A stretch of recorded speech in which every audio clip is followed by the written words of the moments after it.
বাড়ির কোথাও জল জমতে দেবেন না। পরিষ্কার জমা জলে জন্ম নেয় এডিস মশা, যা ডেঙ্গু রোগের জীবাণু বহন করে। মনে রাখবেন, সতর্কতাই ডেঙ্গু মোকাবিলার একমাত্র উপায়। রাত্রে শোবার সময় অবশ্যই মশারি ব্যবহার করুন। জ্বর, মাথা ব্যথা, বমি, শরীর ব্যথা ইত্যাদি হলে দ্রুত নিকটস্থ হাসপাতালে যোগাযোগ করুন। এ ব্যাপারে নিজে সচেতন থাকুন, অপরকে সচেতন করুন।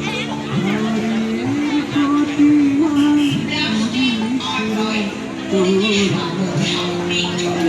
এই কথা যেন সবাই পারে। প্লাস্টিক নয়, যেখানে সেখানে। আমরা সবাই